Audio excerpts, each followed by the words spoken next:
सभी को नमस्कार। आप सभी का स्वागत है 10 मिनट शो में। मेरे प्यारे दोस्तों, आज हम आप सभी के साथ डिस्कस करेंगे रिसेंट एग्जाम के बेहतरीन क्लोज टेस्ट। ये क्लोज टेस्ट किस तरीके से कम समय में आपको बनाने चाहिए, इस टेक्निक को ध्यान से समझना बहुत ज़रूरी है। आइए दोस्तों, कहानी को शुरू करते हैं। तो ये एक प्यारा सा क्वेश्चन है जो आपके सामने स्क्रीन पर है। पहले एक बार इस क्वेश्चन को आप स्क्रीन फ्रीज करके पढ़ लीजिएगा। ठीक है बच्चों? आइए बच्चों, अब मेरे साथ पढ़ने की कोशिश करते हैं। जब भी हमारे सामने कोई क्लोज टेस्ट आता है, सबसे पहले क्लोज टेस्ट के गिवन ऑप्शंस को एक बार ध्यान से आप लोगों को पढ़ लेना चाहिए और उसके बाद इस पूरे पैसेज को पढ़ना चाहिए। फिर इसके आंसर मेकिंग बहुत स्पीड से हो जाती है। तो मेरे साथ पहले ऑप्शन को पढ़ते हैं। सर, यहाँ लिखा है हैप्पीनेस, एंगर, वरी, कंफ्यूजन। आप ध्यान से देखेंगे तो ये सारे के सारे मूड हैं। किसी भी इंसान का मूड हो सकता है, वो खुशी बता सकता है, गुस्सा, चिंता या फिर कंफ्यूजन। ठीक है। आगे लिखा है डीपेंड। डीप एडजेक्टिव है, मींस गहरा। ईएन लगाने से वर्ब बनी, ईडी लगाने से थर्ड फॉर्म बनी। अब ये एडजेक्टिव भी हो सकता है, वर्ब की थर्ड फॉर्म भी हो सकता है। डीपेंड का मतलब कुछ गहरा हुआ, शिफ्टेड, एनलाइटेंड और वर्सन। ठीक है। अब इन सभी शब्दों को अगर हम ध्यान से समझेंगे तो ये दोनों पॉजिटिव नेगेटिव वर्ड हो सकते हैं। एनलाइटेंड सिर्फ पॉजिटिव वर्ड है, वर्सन सिर्फ नेगेटिव वर्ड है। एनलाइटेंड का मतलब होता है दिव्य ज्ञान की प्राप्ति होना, और वर्सन का मतलब कोई चीज खराब हो जाना। इंपॉर्टेंस, ब्यूटी, पावर, फ्रेजिलिटी, चारों ऑप्शंस नाउन है पार्ट्स ऑफ स्पीच के अनुसार। फ्रेजिलिटी का मतलब होता है जिसमें एक वीकनेस होती है, ठीक है ना जी, जो आराम से टूट सकता है। पावर ताकत है, ब्यूटी सुंदरता है, इंपॉर्टेंस इंपॉर्टेंस आप जानते ही हैं। Inspired, energised, discourage, depleted. Deplete शब्द से ये डिप्लीटेड बना है, जो कि एक वर्ब की थर्ड फॉर्म है। डिप्लीटेड का मतलब धीरे धीरे कम हो जाना, ठीक है ना जी। और एनर्जाइज्ड अपने आप में जिसमें पावर की यानी कि एनर्जी की जनरेशन हो गई है। अब मेरे भाई, इन सभी शब्दों में इंस्पायर्ड, एनर्जाइज दोनों वर्ड पॉजिटिव हैं। डिस्करेज मतलब जिसका आपने हौसला तोड़ दिया, नेगेटिव वर्ड है। डिप्लीट भी अपने आप में नेगेटिव वर्ड है। Teach, challenge, inspire, overwhelm, sir सारी की सारी ये वर्ब्स हैं। अब मैं आपके सामने पैसेज पढ़ता हूँ, साथ साथ आंसर बनाता हूँ। देखो, क्लोजर्स को बनाने की टेक्निक क्या है। फटाफट से पहले एक बार ऑप्शंस पढ़ लो। ऑप्शंस पढ़ने के बाद जब आप पैसेज पढ़ेंगे तो आपका आंसर फटाफट से बन जाएगा। आपके पेपर में सेपरेट पेज पर एक एक ऑप्शन अगर देखने को मिले, फटाफट से एक बार सारे ऑप्शंस देख जाओ, फिर पैसेज पढ़ो, आंसर एकदम से बनते चले जाते हैं। I was strolling. स्ट्रोलिंग का मतलब क्या होता है? वॉकिंग लेजरली, मस्ती में मैं चल रहा था पार्क में।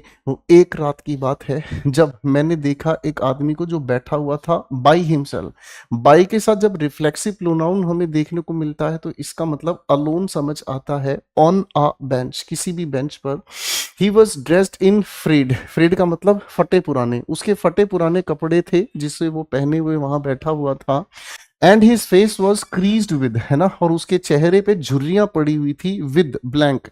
हैप्पीनेस, एंगर, वरी या कंफ्यूजन। तो भाई, किसी भी इंसान के चेहरे पर अगर झुर्रियां आती हैं तो वो खुशी की नहीं होती हैं, गुस्से की हो सकती है, ठीक है ना जी। और सर चिंता की 100% हो सकती है, कंफ्यूजन की नहीं हो सकती, है ना। चेहरे पे झुर्रियां पड़ने का मतलब क्या है? कोई इंसान या तो गुस्से में है या बहुत परेशान है। He looked lost in thought. विचारों में वो इंसान खोया हुआ था। अगर विचारों में खोया हुआ तो गुस्सा नहीं होगा, उसे किसी ना किसी बात की चिंता थी, ठीक है ना जी। गेजिंग एट द ग्राउंड, वो जमीन पर देख रहा था, है ना, और भाई ऐसे खोया हुआ था, इसका मतलब गहरी चिंता में था, ठीक है ना। As if trying to find answers, वो जवाब ढूंढ रहा था। तो नेचुरल सी बात है, चिंता होने के बाद इंसान अपने जवाब ढूंढता है, ठीक है ना। I paused for a moment, एक पल के लिए मैं रुका, before going over to talk to him, उस इंसान से बात करने के लिए उसकी तरफ जाने से पहले मैं एक सेकंड रुका। जब मैंने कहा हेलो, ही लुक्ड अप, एकदम उसने ऊपर अपना चेहरा किया और वो मुस्कुराया। वीकली मीन्स कमजोर था उसका attitude. He began talking to me about his life, उसने अपनी लाइफ के बारे में मुझे बताया, इंक्लूडिंग हिज ट्रायम्फ्स, उसने अपनी जिंदगी में क्या क्या चीजें हासिल की हैं। ट्रायम्फ का मतलब विक्ट्रीज, उसने अपनी जिंदगी में क्या क्या पा लिया है। एंड सेटबैक, क्या क्या उसे झटके लगे हैं। लव एंड ग्रीफ, कितना प्यार उसने कमाया और कितने दुख उसने झेले। उसने अपनी कहानियां, ठीक है ना, हिज स्टोरीज वर सो एनलाइटनिंग। एनलाइटनिंग का मतलब है जो हमें नॉलेज दे। अब मेरे लाडले भाइयों, जब आपने इस एनलाइटनिंग को ध्यान से पढ़ा तो इस एनलाइटनिंग से रिलेटेड यहाँ पर भी एक एनलाइटन वर्ड हमारे सामने आया, तो ये इससे कहीं ना कहीं कनेक्टेड है ना। आगे ये कहता है एंड हिज पर्सपेक्टिव। पर्सपेक्टिव का मतलब होता है पॉइंट ऑफ व्यू। पर्सपेक्टिव का मतलब होता है पॉइंट ऑफ व्यू, जिंदगी को देखने का तरीका, पर्सपेक्टिव कहलाता है। एंड हिज पर्सपेक्टिव ब्लैंक, ठीक है ना। तो उसके जो पर्सपेक्टिव ने क्या किया, उसके पर्सपेक्टिव ने मुझे गहरा किया, शिफ्ट कर दिया, शिफ्ट तो कहीं नहीं किया, है ना, वर्सन मतलब मेरी हालत खराब कर दी। सर ऐसा कैसे हो सकता है? देखो, किसी महान इंसान ने कहा है कि ओल्ड एज क्या होती है? ओल्ड एज वो एज होती है जब आपको अपनी जिंदगी के सारे तजुर्बे हों, आपको अपनी जिंदगी के सारी मुसीबतों के सॉल्यूशन पता हो, ठीक है ना, लेकिन आपसे कोई पूछने वाला ना हो। समझ रहे हैं? आपके घर पे दादाजी हैं, दादी जी हैं, आप उनसे अगर अपनी लाइफ की प्रॉब्लम्स शेयर करोगे ना, तो वो आपको इतने प्रैक्टिकल सॉल्यूशन बताएंगे कि आपको कभी दूर दूर तक समझ नहीं आएगा कि यार ये सॉल्यूशन भी हो सकता है। आप समझ रहे हैं?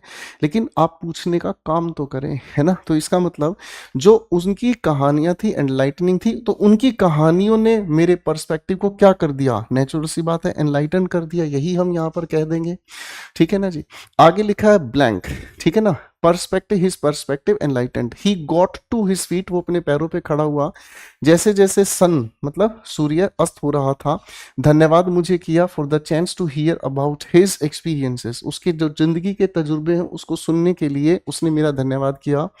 कभी कभी जो हमें चाहिए वो है किसी इंसान का साथ जो हमारी सुन ले, उसने कहा। His words lingered in, lingered means state for a long time, लंबे समय तक कहीं रुकना। मेरे दिमाग में काफी समय तक ये शब्द रुके रहे, ब्रिंगिंग टू माइंड, और मेरे दिमाग में ये चीज बार बार आ रही थी, क्या? Blank of human connection, human connection यानी कि एक इंसान का दूसरे इंसान से जो जुड़ाव है, उसकी क्या है, इंपॉर्टेंस है ब्यूटी है, पावर है, फ्रेजिलिटी, फ्रेजिलिटी एक नेगेटिव वर्ड है, फ्रेजिलिटी का मतलब होता है कमजोरी, तो ये तो यहाँ पर हम लेकर नहीं आ पाएंगे, है ना। तो आप कहेंगे सर पावर, पावर हो सकता है, ब्यूटी हो सकता है, इंपॉर्टेंस कोई भी हो सकता है, तीनों वर्ड्स पॉजिटिव हैं। हालांकि यहाँ ऑफ को देखने की वजह से हम यहाँ पर इंपॉर्टेंस की तरफ जा सकते हैं। दैट नाइट, उसी रात, I left the park humbled, मैं बड़ा विनम्र होकर उस पार्क से निकला। एंड विनम्र होकर, तो यहाँ पर ये जो हम्बल्ड है एक पॉजिटिव वर्ड है, एंड कंजंक्शन के साथ पॉजिटिव के साथ पॉजिटिव वर्ड ही मेल खाएगा, तो पॉजिटिव के साथ पॉजिटिव वर्ड मेल खाएगा तो कौन सी कैटेगरी में जाएंगे? इंस्पायर्ड, इंस्पायर्ड का मतलब मोटिवेटेड, है ना। एनर्जाइज, एनर्जी का मतलब तो क्या होता है, किसी चीज को करने की पावर आप में आ गई, है ना जी। डिस्करेज नेगेटिव वर्ड है, डिप्लीटेड नेगेटिव वर्ड है, ठीक है ना। उसको एनर्जी नहीं, एनर्जी तो होती है किसी काम को करने के लिए, है ना। लेकिन इंस्पिरेशन क्या होती है? इंस्पिरेशन यानी कि एक इंटरनल मोटिवेशन होता है जब आप कुछ करने के लिए उत्साहित हो जाते हैं। तो वो हम्बल्ड था और इंस्पायर्ड था। Life is full of unexpected encounters, कभी कभी हम सोचते नहीं है लेकिन ऐसे लोगों से हम मिल जाते हैं, each one with the power to, किस चीज की power? To teach, challenge, inspire या ओवरवेलम अस इन, जो हमें कुछ सिखाने का काम करती है। जब हमें कुछ सिखाने का काम कर रही है तो यहाँ टीच आना चाहिए, ठीक है ना। Power to teach us in ways that we never thought possible, है ना। ओवरवेलम का मतलब क्या होता है? जब किसी भी चीज को ओवरकम हम करते हैं, तो ये वाली बात तो यहाँ है नहीं, ठीक है ना जी। अब हमारे सामने यहाँ टीच और इंस्पायर दोनों सिमिलर ट्रीटमेंट कर रहे हैं।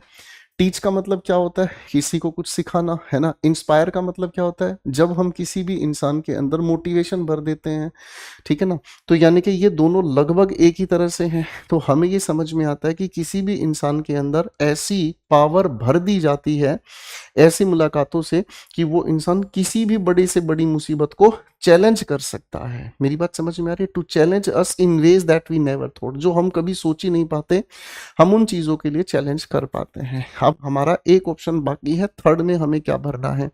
तो यहाँ क्या है? ब्रिंगिंग माइंड टू द, क्या चीज सर? यहाँ पर खूबसूरती की बात नहीं की गई है, ठीक है ना। पावर की बात नहीं की गई है, बात कही गई इंपॉर्टेंस, है ना, जो हमारे लिए जरूरी है। अब इस क्वेश्चन को सोल्व करके हमने क्या सीखा?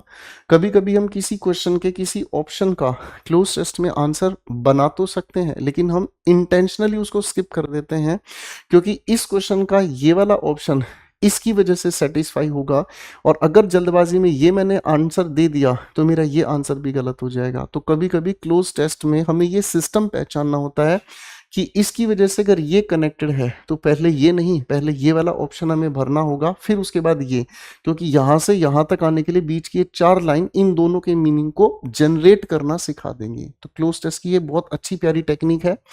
मैंने आपके लिए सभी के सभी ऑप्शंस की प्रॉपर एक्सप्लेनेशन यहां पर आपको दे दी है। अब क्वेश्चन नंबर 2 को मेरे लाडले बच्चों पहले आप बनाकर देखेंगे। चलिए अब मैं भी आप लोगों के लिए पढ़ता हूँ, है ना। रिफ्रेशिंग जो आपको फ्रेश कर दे, पॉजिटिव वर्ड है। ओवरवेलमिंग का मतलब होता है जो आपके काबू से बाहर हो जाए, जिसके अंदर बहुत ज्यादा ओवर पावर आप हो जाते हैं। इन वाइगोर, वाइगोर का मतलब भी पावर हो गया। इसी चीज के लिए मैं आपको द वोकैब्युलरी सजेस्ट करता हूँ। कोई भी वर्ड देखते ही आप तुरंत उसको तोड़ देते हैं। वाइगर मीन्स पावर, पावर, और इन का मतलब इनसाइड, यानी कि जो आपके अंदर पावर भर दे। मेरी बात समझ में आ रही है? ठीक है जी, हाँ है ना। और डिसकंसर्टिंग, डिसकंसर्टिंग का मतलब क्या होता है, यानी कि जब आप किसी तरह से परेशान हो जाएं, तो ये अपने आप में नेगेटिव वर्ड है ना जी। ये भी पॉजिटिव, ये भी पॉजिटिव, ये भी पॉजिटिव, ये वर्ड नेगेटिव है। ठीक है ना जी। आगे देखते हैं। Rough, fragile, stiff, soft. Rough भी नेगेटिव वर्ड है ना, खुरदरा। फ्रेजाइल जो टूट जाए, ये भी नेगेटिव वर्ड है। स्टिफ जो अकड़ता है, पॉजिटिव नेगेटिव हो सकता है, लेकिन सॉफ्ट हमेशा नेगेटिव ही रहेगा। सॉफ्ट के अंदर बैंड होने की क्षमता होती है। एंगेजिंग का मतलब जो अपने साथ हमेशा कनेक्टेड रखे, है ना। विविड का मतलब जो रियल फील हो। सिंपलिस्टिक्स जो सामान्य है, और जो स्पष्ट नहीं है वो अनक्लियर है। एक अकेला ये वर्ड नेगेटिव है ना, बाकी तीनों पॉजिटिविटी में जा रहे हैं। जिसकी लिमिट नहीं वो बाउंडलेस है। खोखला शैलो होगा। स्टेगनेंट ठहरा हुआ, सड़ता हुआ। प्रेडिक्टेबल जिसके बारे में भविष्यवाणी की जा सके। ठीक है जी। आगे हमारे सामने क्या है बेटा, डल, रिलीवेंट, बोरिंग, इरिलीवेंट। अब देखना इस लिखे हुए वाक्य, इस मतलब चॉइसेस में डल नेगेटिव हुआ, बोरिंग नेगेटिव हुआ, जो रिलीवेंट नहीं है नेगेटिव हुआ, रिलीवेंट पॉजिटिव वर्ड हुआ, है ना। रिलीवेंट का मतलब होता है जिसकी सेंस कनेक्टेड हो। ठीक है, चलिए अब हम पैसेज को पढ़ते हैं मेरे बच्चों। The used book store was not merely a location where one might purchase books. ठीक है ना, जहां बुक स्टोर हम गए वहां पर यूज की गई किताबें बिक रही थी, है ना। ये बेसिकली एक ऐसा, मेयरली मीन्स ओनली, ठीक है ना। ये केवल ऐसी लोकेशन नहीं थी जहां कोई भी इंसान किताबें खरीद सकता था, लेकिन इसके अलावा it was a refuge. Refuge का मतलब क्या होता है? रिफ्यूज का मतलब होता है जब सैनिकों को या देशवासियों को या किसी स्टेट के इंसान को किसी कारणवश वहां से हटाया जाता है और उनको कहीं और बसने की जगह दी जाती है, तो उसे को हम रिफ्यूजी कैंप कहते हैं। तो रिफ्यूज का मतलब होता है टेम्परेरी स्टे वाली एक बातचीत। ठीक है ना, ये एक टेम्परेरी एक ऐसी स्थान है जहां आप आकर रहेंगे तो आपको कुछ डिफरेंट फील होगा। द एयर वॉज थिक, हवा यहाँ मोटी होती है। With the earthy, earthy means धरती से रिलेटेड, जिसमें जमीनी खुशबू हो, है ना। रिच स्मेल ऑफ पेपर, जिसमें कागजों की खुशबू फैली हो। भाई लाइब्रेरी में आप जाते हैं जहाँ पुरानी पुरानी किताबें हैं, तो वहाँ कैसी स्मेल, मिट्टी की खुशबू मिलेगी। कागज जो पुराने कागज हैं, बहुत पुराने, पीले पड़ जाते हैं वो कागज, उनकी स्मेल आपकी नाक में चढ़ेगी। डस्ट की आपको खुशबू मिलेगी। एंड ऑड फ्रेंड्स, एक ऐसी फ्रेग्रेंस, एक ऐसी खुशबू जो आपके लिए ऑड है, सामान्य नहीं है। जनरली ऐसी खुशबू नहीं मिलेगी, है ना। जैसे गांव देहात में क्या होता है, जब बारिश होती है ना, तो बारिश होने के बाद जमीन से मिट्टी की खुशबू आती है ना। हरे भरे पेड़ों की खुशबू अलग ही आती है। शहरों में तो भाई गैस चैम्बर आप जानते ही हैं। विच वॉज एट वंस, जो एकदम से सूदिंग था। सूदिंग का मतलब क्या होता है, रिलैक्स कर रहा था। अब एंड से पहले पॉजिटिव कैटेगरी का मीनिंग है, तो इसका मतलब एंड के बाद भी यहाँ पॉजिटिव कैटेगरी का वर्ड ही चाहिए। तो सर ऐसी जो मतलब क्या थी, हवा, एनवायरमेंट, फ्रेग्रेंस कैसी थी, रिफ्रेशिंग थी, ओवरवेलमिंग थी, इनवाइग्रेटिंग थी, डिस्कंसर्टिंग थी। तो सर नेगेटिव वर्ड तो है नहीं। इनवाइग्रेटिंग, क्या ये मेरे अंदर कोई पावर भर रही थी? सर मुझे ताकतवर तो ये बना ही नहीं रही थी। हवा से ताकत का क्या? ओवरवेलमिंग का मतलब क्या होता है, यानी कि जो मेरे ऊपर एक अलग सा नशा कर रही थी, यानी कि जो मेरे ऊपर जबरदस्त इंपैक्ट कर रही थी। तो सर यहाँ पर सड़ी हुई किताबों का, पुरानी किताबों की जो हवा थी, उससे मुझे रिफ्रेशमेंट तो मिल नहीं रही थी। रिफ्रेशमेंट तो हमें तब मिलती है जब हम पहाड़ों पे जाते हैं और वहाँ बिना पोल्यूशन की वो हवा जब हम फील करते हैं, तो वो रिफ्रेशिंग है, जिससे हमारे फेफड़े खुल के सांस लेते हैं। आपको पता है, आप जिन शहरों में रहते हैं वहाँ इतना पोल्यूशन है कि आप खुल के सांस भी नहीं लेते। आप इतना मतलब मिनिमल सा सांस लेते हैं कि बस काम चल जाए। और अगर आप खेतों में जाएं जहां हरियाली है ना, जहां पोल्यूशन नहीं है, जहां ट्रैफिक नहीं है, वहां आह, अपने आप ही अलग तरह का कंफर्ट आता है। तो रिफ्रेशिंग नहीं है, ओवरवेलमिंग, इसके लिए हम मार्क कर देंगे।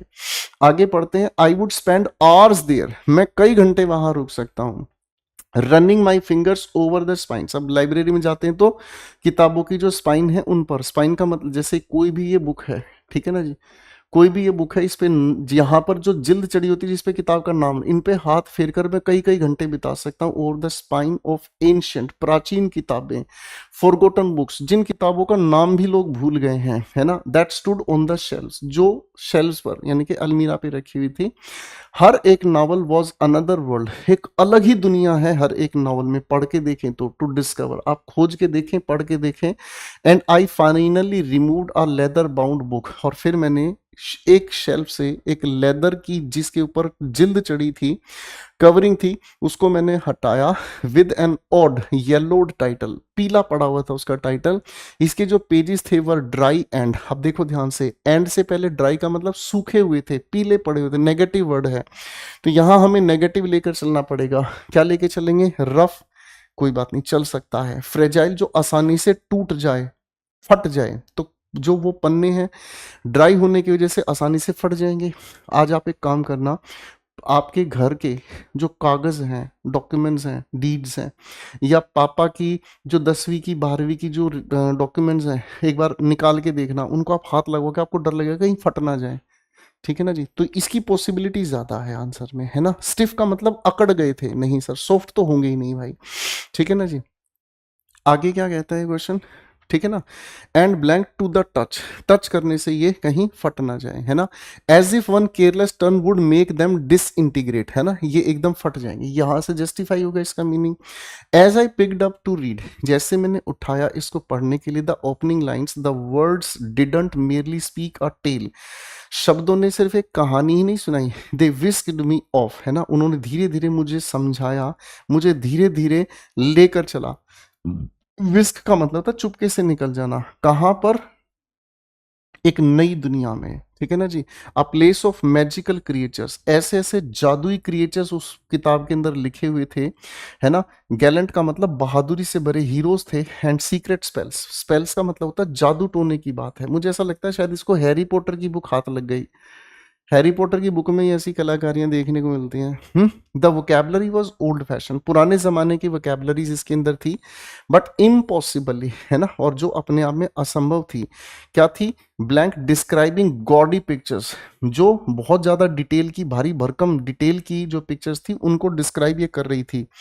एंगेजिंग, एंगेजिंग का मतलब हमें क्या समझ आया? एंगेजिंग का मतलब होता है जिसमें हम उलझे रहें। विविड का मतलब क्या होता है? जब हम किसी चीज को शब्दों से चित्र बनाते हैं, शाब्दिक चित्र बनाते हैं। कई बार आपका छोटा भाई बहन आपके सामने किसी भी घटना को इतने सुंदर तरीके से बताता है कि आपके दिमाग में पूरी इमेज सेट हो जाती है, that is called vivid description. Vivid describing, ठीक, impossibly vivid describing gaudy pictures in my head, मेरे दिमाग में चित्र बन रहे थे, that were more real than the, है ना, वो ज्यादा रियल महसूस हो रहे थे किसकी बजाय? क्रीकी आयल्स, आयल्स का मतलब रास्ते, है ना। ऐसा नहीं कि मतलब उलझे पुलझे कुछ शब्दों से बना दिया, कुछ भी नहीं, नहीं, बहुत अच्छे से डिस्क्रिप्शन था, मेरे चारों ओर मुझे वो चीजें फील हो रही थी।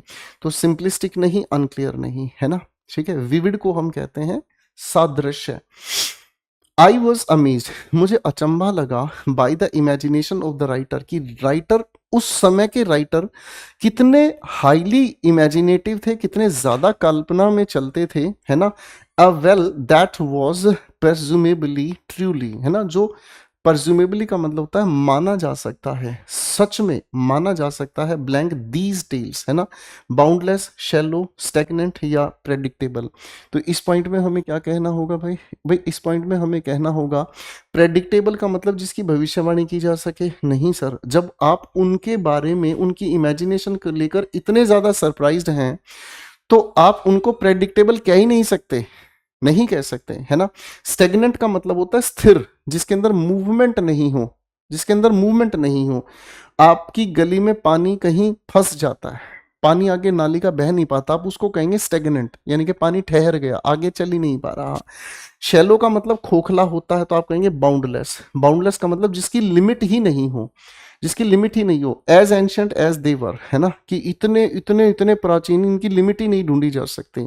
रिमेन सुप्रीमली, है ना, ये जो कहानियां हैं होने में अपने आप में इतनी ज्यादा एंशंट है, होने में ये अपने आप में इतनी ज्यादा एंशंट है ना। Remained supremely blank, I felt a rush of awe का मतलब फियर होता है, एकदम से मेरे अंदर घबराहट हो गई। An appreciation that capable that and capable of igniting the imagination, कि मेरी कल्पनाएं भी इग्नाइट हो गई एकदम से, ऑफ अ न्यू जनरेशन, है ना। तो ये इरिलीवेंट तो स्टोरीज होंगी नहीं, बोरिंग होंगी नहीं, बोरिंग होगी तो पढ़ेगा ही क्यों, उसको तो बहुत अचंबा हुआ कि इतनी ज्यादा तगड़ी है ना। डल होगी नहीं तो बचा एक ही क्या चीज, रिलीवेंट। रिलीवेंट का मतलब हमें क्या समझ आता है, रिलीवेंट का मतलब होता है जो कनेक्टेड है, जिसको अगर आप पढ़ोगे तो अभी भी आपको फील होगा कि ये सच में बहुत ही ज्यादा मजेदार हैं। ठीक है बच्चों, तो मेरे प्यारे भाइयों, बहुत ही अच्छे क्वेश्चन अभी रिसेंट एग्जाम से लिए गए हैं, आपके सामने डिटेल भी मैंने दे दी है, ज़रूर इनको पढ़िएगा। उम्मीद करता हूँ 10 मिनट शो आप सभी के लिए बहुत फ़ायदेमंद रहेगा। आप इस सेशन को दोबारा से देखेगा और इससे पिछली पूरी की पूरी प्लेलिस्ट देखेगा और अपने दोस्तों को भी ज़रूर शेयर कीजिएगा। आप अपनी फीडबैक कमेंट्स में ज़रूर दे सकते हैं, मैं और मेरी टीम आपको ज़रूर रिप्लाई करेगी। Bye everyone, thank you so much.